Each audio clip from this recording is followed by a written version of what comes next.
guys, Dr. Chelsea Smith here. What I wanted to talk about today is referral patterns that could be coming from your neck, even if you have no neck pain. So what does that mean? What does this kind of patient look like?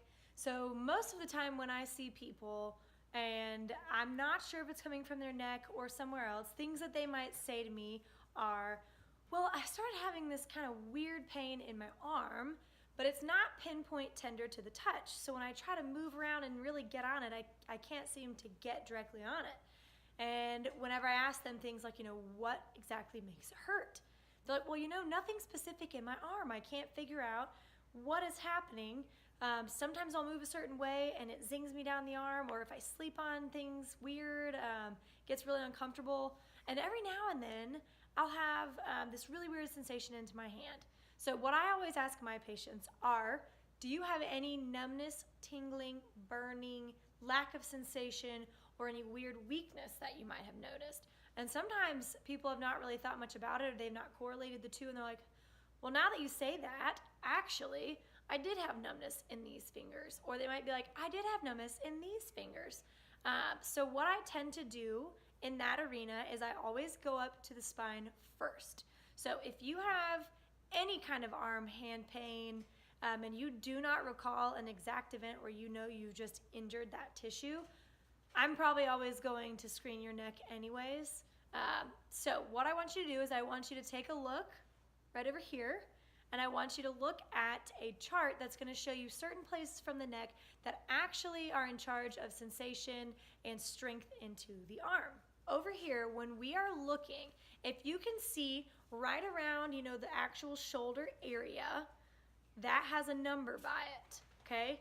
And then as it goes down the arm, it has other numbers that correspond with it. What that is where in your neck, as you can see over here, where you see different nerves coming out of the spine. They go specific places in the arm.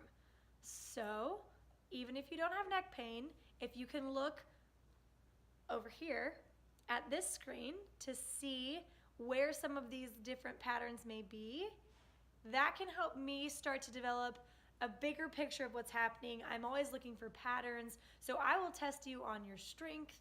I will do a couple different nerve testings to see if there's a specific branch of it that might be more irritated than another.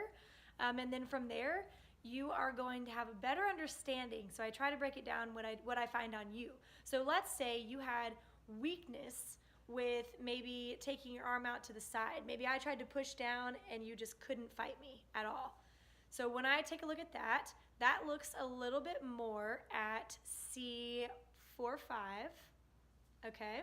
And then what I might do is I might test you a little bit on sensation down in your forearm. And if you're like, you know what, that actually does feel different on one arm than the other arm, all of this is just gathering information so that I best know how to treat you.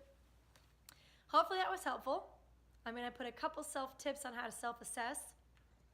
And then once we've worked on those self-assessment videos, that means you should have at least a very general overview of how to check a few things that might be coming from the neck and have a couple how-tos on how to move forward from there.